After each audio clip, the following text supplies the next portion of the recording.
Okay, it's time for my daily installment of Archduke Trio, first movement, triplet section with shakes. Yippee! So, D,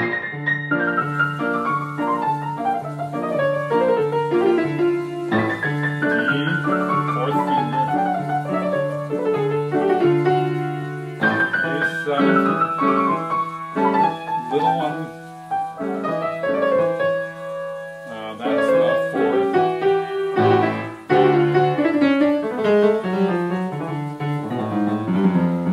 And then G, up and lower.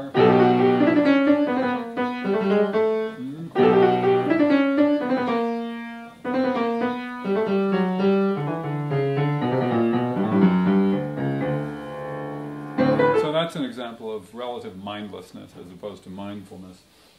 In other words, I reminded myself at the beginning, the B flat was easy, the D major, relatively easy. I had to remind myself where the fourths come. Actually, the A7th, the most complex one, at least for the first half, the A7th part, was relatively simple. I reminded myself a little too soon. I said fourth finger rather than telling myself where that was. I think a simple reminder is that when I'm on the tonic, for example, on B flat going down the fourth, there's a fourth there, in D major, going down from the tonic to the fifth, there's a fourth as well there. So in the G major, whoops, the fourth happens right away there. So in the B flat it happens on the first one. In the D major one, because it's happening on a different inversion, doesn't happen until the third one. Those are little things that make it a little harder to remember unless you know that. So B flat, right away, and again, whoops, I need an extra octave.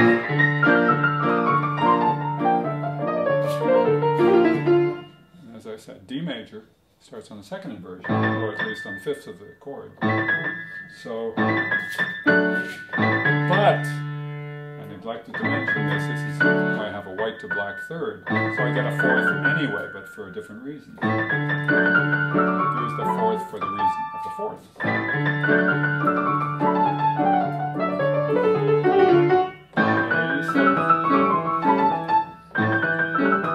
There's a fourth in there on the third descending interval, but only because of the black note. Little one. And that tritone, that really unique tritone, it's way down there. Fourth. Fourth. Third. Excuse me, the tritone happens one after the white-black third, so. Here's the white-black third. The second white-black third. And tritone.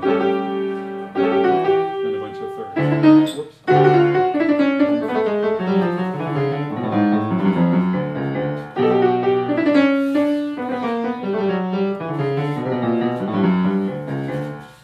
It's amusingly difficult how easy it is and isn't at the same time.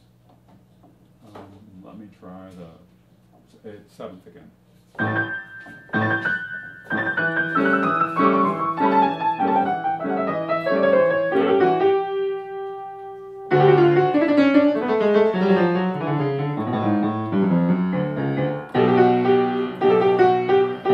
got to remind myself I often want to go to two, but I've discovered going to three is better to signal the fourth, and because the finger is longer, it's easier to get there.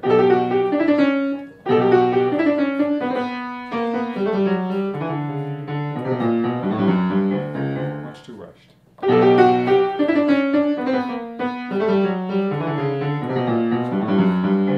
other words, I'm just one step too fast to be able to think precisely what I want to do next, and I need to be able to have plenty of time to think so that every execution is accurate. Then I can go back to tempo. So.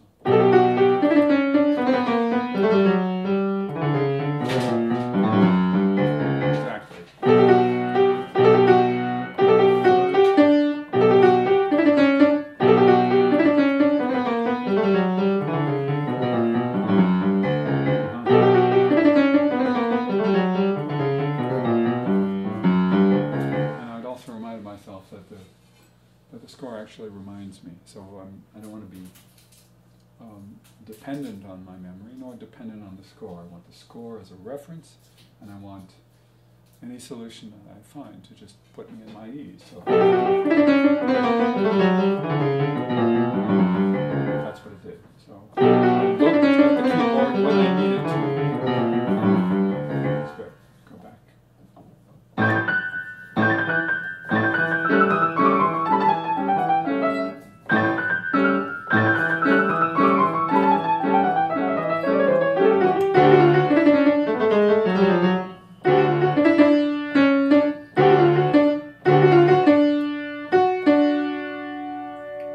What I didn't remind myself about this particular D major descent. The first time we have D major up here starts on the 5th. So I have 2 shakes before the one that goes to 4th finger. Here, start on the 3rd. So there's only 1 before the 4th finger is needed. So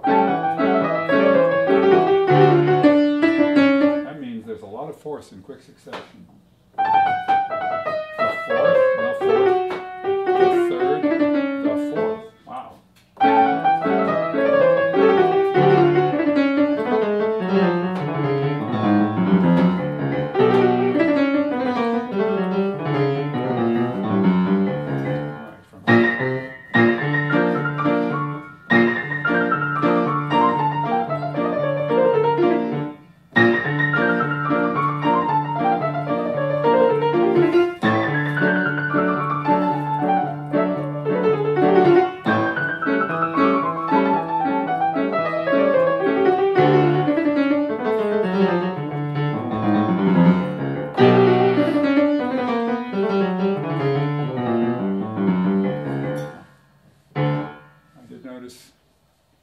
Going by, the bass notes are just eighth notes, they're not quarter notes. And makes no big difference when I'm going up to eighth notes anyway, but it makes a big difference. I want to clear off the texture when I'm playing without any added left hand. So eighth.